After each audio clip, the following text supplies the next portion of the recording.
What's up, y'all? I had to close the windows, close the doors. I don't want them demons that's fluttering around outside to get in my abode, because we got to talk about the Velveteen Dream, and I don't want to summon nothing from the ether and talking about him either. This man is clearly off his meds again, and he's back. He won't go away. Now he's talking about how he's better than everyone else, and if you don't give him his job back, he's going to kill the business. Holy hell. He put out 2 videos. I'm going to play the audio of both of those videos for you. And then we're going to, I'm going to play the first video first. And then I'm going to play the second one, which is the one that's, where him actually making a lot of threats. So let's get into this. So here's promo number 1. Ain't been on TV in 5 years, still talking about me. Better promo, better body, and better work rate than all your favorites still on TV. Let's talk about it. Ain't been. This lack of attention, the lack of fame, is eating them alive, man. This is not good. It's not good.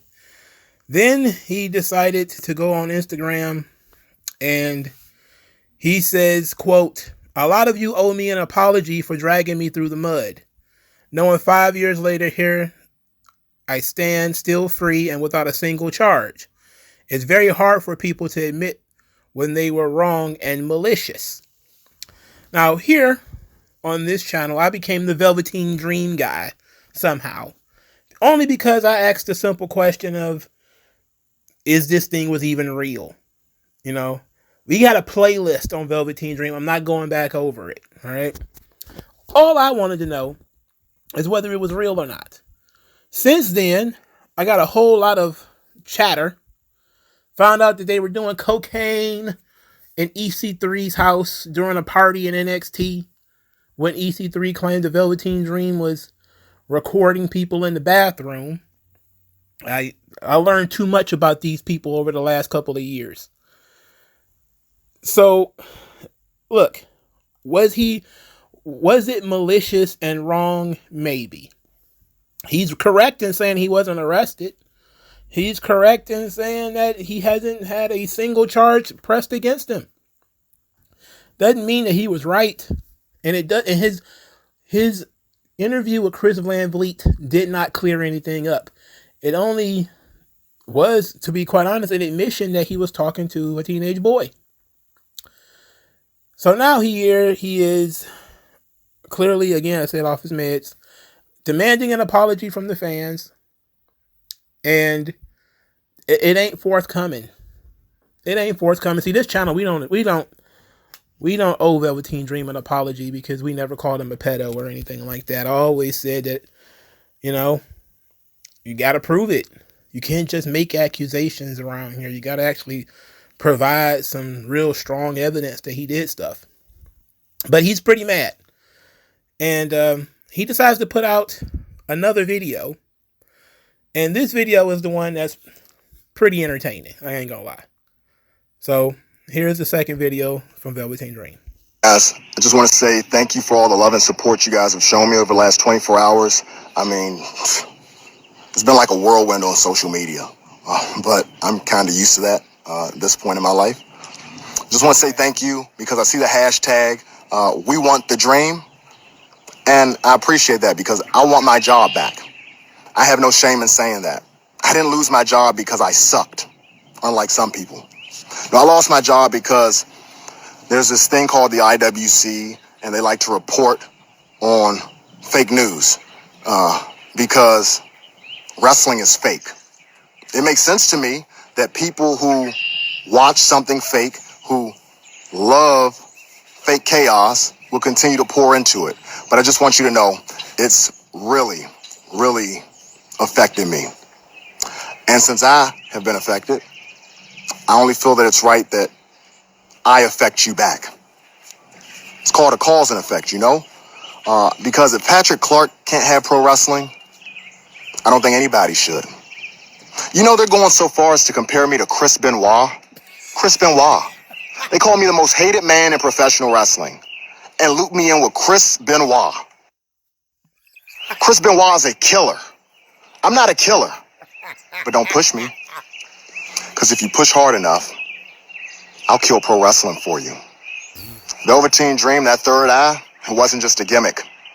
Patrick Clark has seen a lot, and I know a lot, about people you love, people you're still watching on TV today. So the choice is yours, and you've already made it. I'm going to ruin pro wrestling for you. I'm going to make sure that I expose the business. And hopefully, none of us can have pro wrestling. All right. Somebody need to put this dude in an asylum. I'm not going to hold you up. That sounds like some stuff I hear in the office all day long. The conspiracy theory. Look, it's not that much of a conspiracy theory because it actually did happen to him.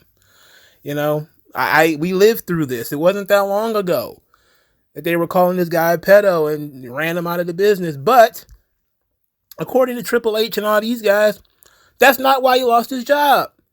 He did not lose his job over the allegations. He lost his job due to his attitude. And this is proof that he's not mature enough to be allowed back into the business. This guy's talking about killing the business and spreading rumors. I'm going to expose the business. The business is already exposed. Vince McMahon got accused of sex trafficking. It's not going to get much worse than that. So what stories do you have? Unless you know of some kind of pedophile ring going on or something like that, I doubt whatever is rattling around in his head is going to be able to change things much in terms of the business. But I'm also kind of thinking about this thing is, okay, maybe you can't get your WWE job back. Why don't you go to TNA? TNA seemingly has no problem bringing in people who are problematic. They brought in Tessa Blanchard, right? Go to NWA. They seemingly have no problem bringing in people who have problematic backgrounds. MLW, maybe. I mean, Matt Riddle is there. Matt Riddle was accused of rape. He's the world champion of MLW. He was accused of rape, and he was accused of manipulating and abusing several women. None of these things were proven. He didn't go to jail, and the lawsuit against him was dropped. But he got ran out of WWE too. Same reason. Everybody thought he was fired because of all the stuff with the girls. No, they just thought he was a dickhead. And that was it. It's weird that people get accused of rape. They get accused of being horrible people, and that stuff might not be true. But they turn out to be dickheads in some other way. You know, Enzo Amore is another one. He was accused of rape. Did it happen? Probably not. You know, but he ended up being a dickhead nonetheless. So it's how can you just not accept that this is not for you? Somebody like Velveteen Dream, somebody like Patrick Clark could be useful somewhere else. If he humbled himself and went and pursued that. He's still a young guy. As far as I know, he's probably 30, maybe. I know he was very young when he was in WWE. He's got friends in both companies. He's friends with Leo Rush in AEW. He's friends with Ashanti Theodonis in WWE. But he's never going to be able to get into those companies because of the allegations and the negative feedback. But there's other places. Rich Swann was accused, he was accused of abusing his wife. That's what got him out of WWE. He also was drunk in a hallway or something and got himself suspended from TNA. He's working GCW shows and independents and stuff like this. Now, maybe Velveteen Dream has tried. Maybe there's certain people that even Brett Lauderdale, the guy who runs GCW, maybe Velveteen Dream is so toxic that GCW doesn't even want him. You know, GCW, where men kiss each other in the mouth and they do jack off spots, and occasionally there's dildos. But Velveteen Dream, well, that's a bridge too far, brother. Maybe. But stuff like this don't endear you to fans. It don't endear you to people. Right? And I'm not saying that these people would have softened their hearts over the years anyway. I'm just saying that whatever chance that you think you might deserve or that you might be pursuing, threatening to expose the business, whatever that means, doesn't really do you any favors. Because there's a ton of people who was in that locker room with him in NXT who are in other companies. And anything that he has to say is basically going to be rumors and gossip. And now that we know that it's coming from a malicious place, nobody's going to believe it anyway. You know? Like, if he starts, coming out talking about any kind of nonsense, unless he has, literal proof, it's just going to come from a place of guilt and bitterness because we see him guilty and bitter. He won't humble himself and just say, I guess got to start over, I guess. Young enough to start over. The allegations didn't stick. He's not in jail. But his attitude, his entitlement, just won't stop. It's unyielding. So he also put on Instagram, if you love me like you say you love me, the bosses, Triple H, HBK, pay attention to social media. Hashtag we want the dream and spam at Triple H at WWE. They will hear you. We can make enough noise to drown out the lies and the hate. What on earth? Bro, I don't think this is the way I don't think this is going to work. I don't think this is going to work. Look, the guy was talented. I was a fan. I was one of the few people taking the slings and arrows trying to protect his rights, which is his right to work. Even though he was being accused of things, he has a right to work until these things are proven. But that doesn't mean that I'm willing to sell my soul to some guy who obviously needs some serious help. And I believe I said this before about Velveteen Dream. He needs help. Like, wrestling is filled with guys who one or two too many bumps. And they start believing conspiracy theories. They start spreading gossip. They start saying absolutely ridiculous things, whether it's on social media or in shoot interviews. And it's crazy that this would happen so quickly for this guy. But there's other talented people in the world. He messed up his chance and he continues to mess it up. We want the dream, he says. I think a lot of people they're mistaken. They believe that Velveteen Dream was proven innocent. There is no such thing as proven innocent.